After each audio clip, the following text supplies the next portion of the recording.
যুক্তরাষ্ট্র ইরানের ভঙ্গুর যুদ্ধবিরতির মধ্যেই ফের উত্তেজনার পারদ ছড়িয়ে পড়ছে পুরো মধ্যপ্রাচ্যে।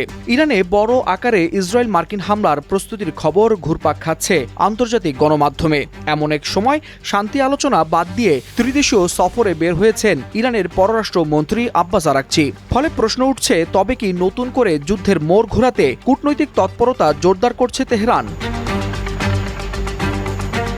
শুক্রবার পাকিস্তানের রাজধানী ইসলামাবাদে পৌঁছান আরাকচি। তবে এই সফরকে ঘিরে শুরু থেকেই তৈরি হয়েছে ধোঁয়াশা। পাকিস্তানি সূত্র বলছে, ইসলামাবাদে মার্কিন প্রতিনিধিদের সঙ্গে তার বৈঠকের কোনো পরিকল্পনা নেই। অথচ হোয়াইট হাউস জানিয়েছে, মার্কিন বিশেষ দূত স্টিভ উইটকফ ও জ্যারেড কুশনার শান্তি আলোচনার জন্যই পাকিস্তানে যাচ্ছেন। এই পরস্পর বিরোধী অবস্থানেই নতুন করে প্রশ্ন তুলছে ইসলামাবাদের মধ্যস্থতায় তেহরান ওয়াশিংটনের সরাসরি আলোচনা বন্ধ হওয়া নিয়ে।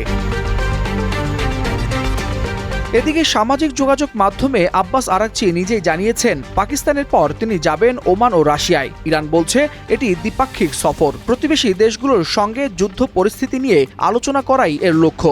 তবে যখন যুদ্ধবিরতি ভেঙে যে কোনো সময় নতুন করে মার্কিন হামলা শুরু হওয়ার আশঙ্কা, ঠিক তখনই কেন ইরানি পররাষ্ট্রমন্ত্রীর এই সফর? বিভিন্ন সূত্র বলছে, চলতি সপ্তাহে ইরানে বড় ধরনের হামলা চালাতে পারে যুক্তরাষ্ট্র ও ইসরায়েল। তবে ইউরোপীয় দেশগুলো এবার ইরান ইস্যুতে নতুন করে অবস্থান বিবেচনা করছে। তারা যুক্তরাষ্ট্রকে উপেক্ষা করে ইরানে সম্ভাব্য নিষেধাজ্ঞা শিথিলের আলোচনার ইঙ্গিত দিচ্ছে, যা বিশ্ব রাজনীতিতে বড় ধরনের পরিবর্তনের আভাস বলছেন রাজনৈতিক বিশ্লেষকরা।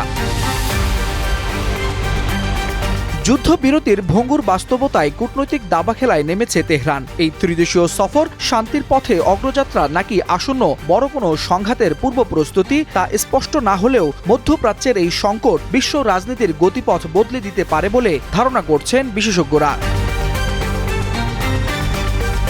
Waliul Hasnat, Times today.